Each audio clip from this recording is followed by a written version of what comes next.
Hello everyone and welcome to Rashtrapat IAS. I'm Bhavna Singh and today we'll be continuing with our HCS 2021 paper and today's topic is Haryana GK. This is the part 5 of our 2021 paper. If you want to see other lectures also, you can go to our channel into the playlist section. There you will find all the parts of the series. Okay. Before we start, I would like to introduce with you our HCS 2026 special Dhurandhar batch, which is available for you in online as well as offline mode. यहाँ पे आपको मिलती है personal mentorship, proper pre और mains का syllabus coverage, test series, PYQ analysis both in English as well as Hindi mediums है। यहाँ पे सभी मेंटर्स ने एग्ज़ाम दिए हैं, HCS के इंटरव्यूज़ दिए हैं and we all are very well qualified and equipped with the knowledge, जिससे हम आपको ये अच्छे से समझा सकते हैं, बता सकते हैं कि आपको इस बार अपने HCS का पेपर क्लियर करने के लिए किन किन चीज़ों की रिक्वायरमेंट है। और अभी हमारा एक 20% ऑफ का लिमिटेड टाइम पीरियड ऑफर भी चल रहा है। सो वेट किस बात की है, जल्दी आइए एंड ज्वाइन कीजिए। You can call our numbers to get further information. With this, let us start with our question. 2021 के पेपर में 4 ही क्वेश्चन हरियाणा स्पेशल थे, तो let us see those questions. सबसे पहला क्वेश्चन है, consider the following regarding the National Dairy Research Institute NDRI. ठीक है, पहली जो हमारी स्टेटमेंट दी हुई है वो है NDRI started as Imperial Institute of Animal Husbandry and Dairying in 1923 in Bangalore. Okay, second statement says in 1936 it was renamed as Imperial Dairy Institute, and third statement says NDRI shifted to its present site in Karnal in 1955. So जब हम हरियाणा की static GK पढ़ते हैं तो हम NDRI topic को ज़रूर cover करते हैं, क्योंकि ये काफ़ी इम्पोर्टेंट टॉपिक है हरियाणा के लिए।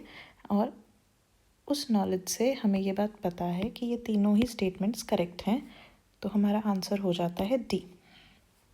अब हम आपको बताएंगे कि NDRI इतना इम्पोर्टेंट टॉपिक क्यों है। सबसे पहले तो आपको ये जानना ज़रूरी है कि NDRI एक इंस्टीट्यूट है, इंडिया का एक प्रीमियर डेयरी रिसर्च इंस्टीट्यूट है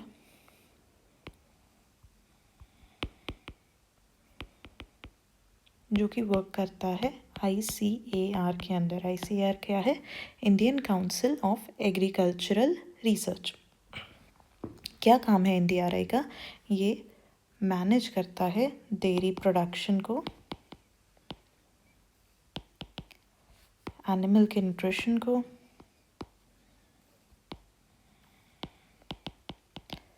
डेयरी के माइक्रोबायोलॉजी एंड बायोटेक्नोलॉजी के बारे में, और मिल्क की क्वालिटी को।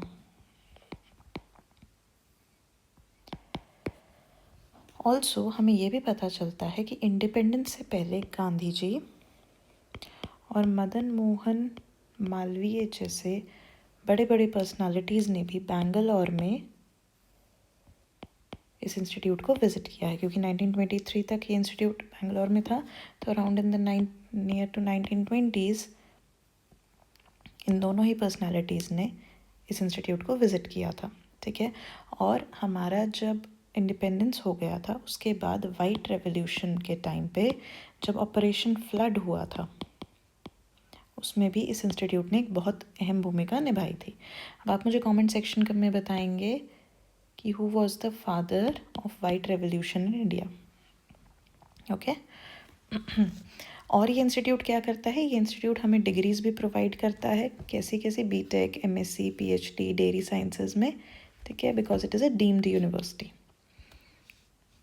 नो, इससे हमें क्या पता चलता है कि अदर कौन से इस तरह के सिमिलर टॉपिक्स हो सकते हैं जो हरियाणा के लिए इम्पोर्टेंट हैं। जैसे कि हमारी लाला लाजपत राय यूनिवर्सिटी है, कहाँ पर? हिसार में। ठीक है, हमारी चौधरी चरण सिंह हरियाणा एग्रीकल्चरल यूनिवर्सिटी है, हिसार में।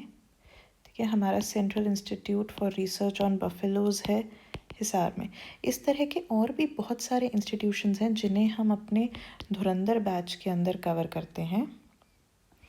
और हम इसमें सब कुछ पढ़ेंगे हरियाणा स्पेशल के बारे में, कैसे कैसे हरियाणा की फॉर्मेशन हुई, कौन कौन से हमारे इम्पॉर्टेंट पर्सनालिटीज़ हैं, क्या क्या इम्पोर्टेंट रिसेंट हमारे पास अपडेट्स हैं हरियाणा के रिगार्डिंग.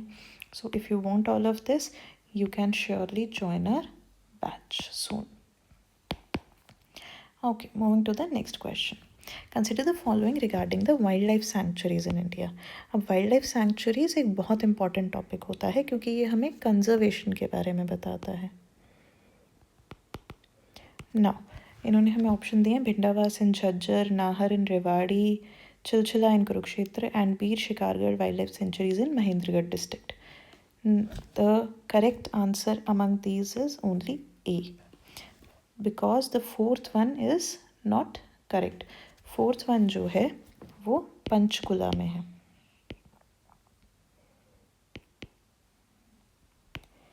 ओके, सी ये आप मैप देख सकते हैं, बीर शिकारगढ़ यहाँ पे है. ठीक है, इसी तरह से ये सारे भी इम्पोर्टेंट साइट्स हैं जिन्हें हमें पढ़ना ज़रूरी है फॉर हरियाणा स्पेशल जीके. इन सभी चीज़ों की details with learning tricks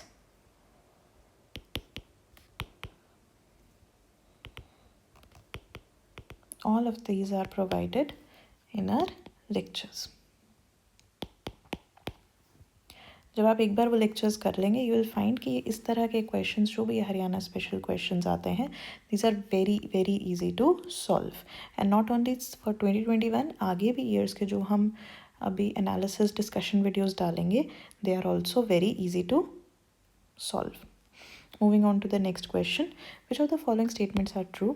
Haryana was the first state in the country to achieve 100% rural electrification in 1970 itself.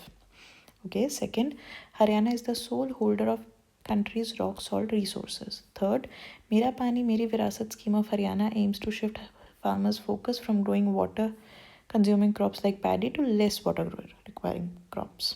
Under Mahara Gaon, Jagmag Gaon, more than 5,000 villages have been provided with 24-hour power supply. अब देखिए, पहली बात तो ये सारे ही जो points हैं, these are very important with respect to Haryana GK when we study. But अगर आपको नहीं भी पता तो हम इस तरह के क्वेश्चन को कैसे सॉल्व कर सकते हैं. आप ध्यान से देखिए, इन्होंने दिया है Haryana is the sole holder of countries rock salt resource. Rock salt हम सबको पता है, ठीक है. रॉक सॉल्ट रिसोर्सेज ऐसा नहीं हो सकता ना कि पूरी कंट्री में हरियाणा के सिवाय कहीं पॉसिबल ही ना हो, थोड़ा सा भी ना हो. ठीक है, हम किसी भी रिसोर्स के बारे में जब पढ़ते हैं तो आसपास के कुछ ना कुछ नेबरिंग स्टेट्स में होते ही हैं. ऐसा कभी नहीं होता है कि एक ही जगह कन्फाइंड हो. जो हमारी स्टेट बाउंड्रीज़ हैं वो बाउंड्रीज़ का रिसोर्सेज को तो नहीं पता है ना, किसको पता है? सिर्फ तो हमें ही पता है, हमने बना रखी है, ह्यूमन मेड है. तो this point in itself is very extreme and completely wrong. तो ऑप्शन 2 आपका आप हटा देंगे ना अगर, तो उसी से आपका आंसर आ जाएगा C. Answer will be C.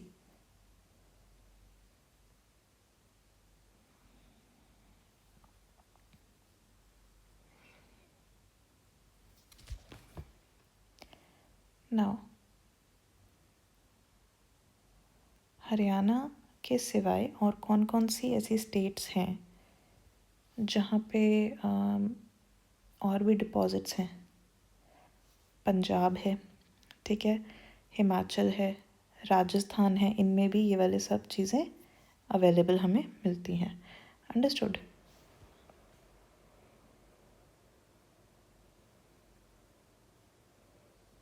Now moving to the next question. That is the last question for this year's paper with respect to Haryana specific questions. Consider the following from Haryana's budget of 2022 and 23. अब देखिए, अब के लिए आपको obviously ये वाली जितने भी फैक्ट्स होंगे वो याद होने ज़रूरी नहीं है, वो आपके लिए रेलेवेंट नहीं है. लेकिन इससे हमें क्या पता लगेगा कि बजट, ठीक है, इकोनॉमिक सर्वे, हमारी schemes national as well as state specific, ये बहुत इंपॉर्टेंट ऐसे पार्ट्स हैं जहाँ से क्वेश्चंस आते ही आते हैं।